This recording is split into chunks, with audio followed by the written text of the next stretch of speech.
ఈ రాష్ట్రంలో హిందువుల యొక్క మనోభావాలను దెబ్బతీస్తూ ఈ రోజు కూడా తిరుపతి లడ్డు మీద ఒక యుద్ధం చేస్తూ తిరుపతి లడ్డూను సైతం అపవిత్రం చేస్తున్న తరుణంలో ఈ రాష్ట్ర ప్రజానీకం అంతా కూడా దేశంలో ఉన్న ప్రజలంతా కూడా ఇవాళ నారా చంద్రబాబు నాయుడు గారిని మరి తిట్టుకుంటూ ఉన్నారు. ఆయన్ని పదవి నుంచి రాజీనామా చేయాలని కూడా కోరుకుంటూ ఉన్నారు.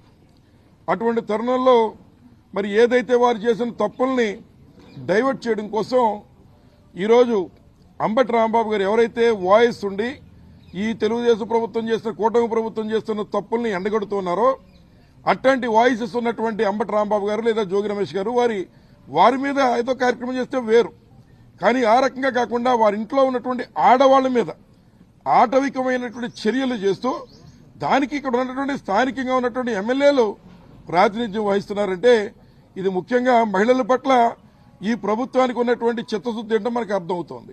మేము మనవి చేస్తూ ఉన్నాం, ఈ రోజు జగన్మోహన్ రెడ్డి గారు అంబటి రాంబాబు గారు మరి ఒక కనుసైగ చేస్తే ఈ తెలుగుదేశం పార్టీ కూటమి నాయకుల పరిస్థితి ఏంటని అడుగుతున్నా.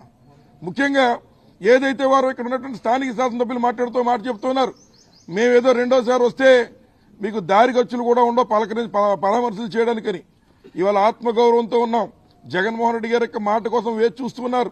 ముఖ్యంగా అంబేద్కర్ కోనసీమ జిల్లా నుంచి కానీ యావత్ రాష్ట్రం నుంచి కానీ మీరు ఈ రాష్ట్రంలో మహిళల పట్ల ప్రవర్తిస్తున్న తీరు ఇవన్నీ చూస్తూ ఉన్నాం. ఆ రకమైన కనుసైగ చేస్తే మీకు ఇంటికి వెళ్ళడానికి దారి ఖర్చులు కూడా ఉండవు ఇక్కడ స్థానిక శాసనసభ్యులు అన్న విషయాన్ని ఈ సందర్భంగా మేము కూడా తెలియజేస్తున్నాం. కానీ